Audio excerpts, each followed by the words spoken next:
cellar to which access was through a rough hole in the floor. Smoky support beams, a good 40 feet up, came to a point over a central fire pit.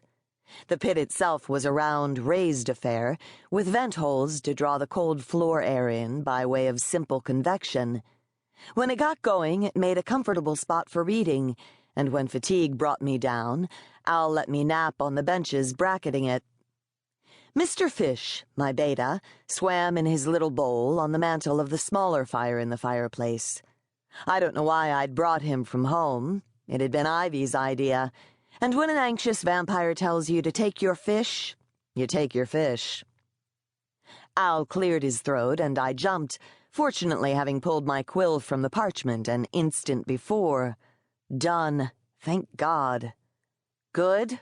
I asked, holding it up for inspection, and his white-gloved, thick-fingered hand pinched it at the edge where it wouldn't smear.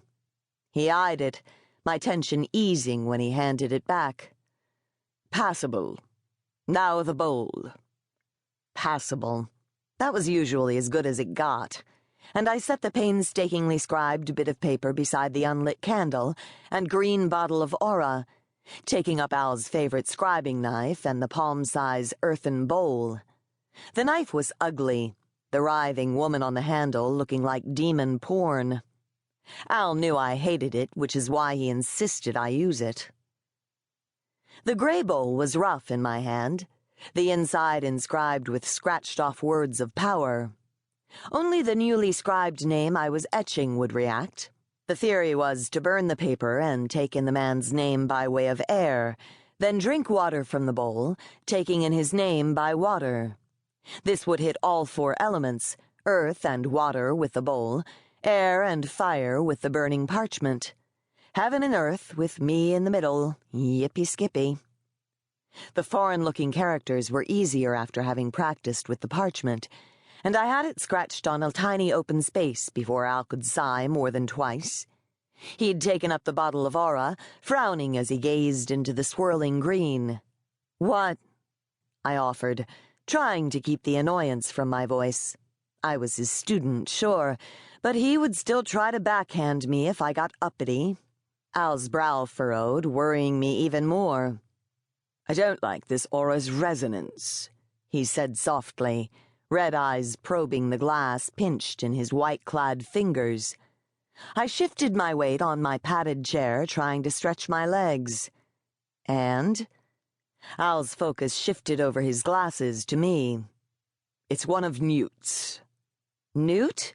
Since when do you need to get an aura from Newt?" I asked.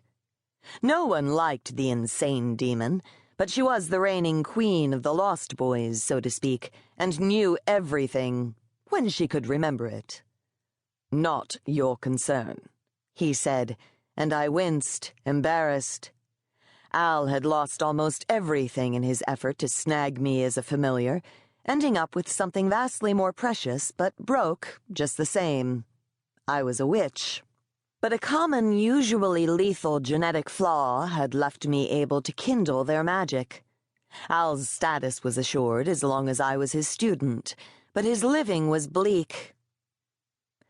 "I'll just pop over and find out who it is before we've finished this up," he said, with forced lightness, setting the bottle down with a sharp tap. I looked at the assembled pieces. "Now? Why didn't you ask her before?" "It didn't seem important at the time," he said, looking mildly discomfited. "Pierce!" he shouted, the call for his familiar lost in the high ceilings coated in shadows and dust. Mood sour, he turned to me. "Don't touch anything while I'm gone." "Sure," I said distantly, eyeing the green swirling in the bottle. He had to borrow an aura from Newt? Geez. Maybe things were worse off than I'd thought. "The crazy bitch has a reason for everything, though she might not remember it," Al said, as he tugged his sleeves over his lace cuffs. Glancing at the arranged spelling supplies, he hesitated. "Go ahead and fill the bowl. Make sure the water covers the name." He looked at the image of an angry, screaming face scribed into his black marble floor. It was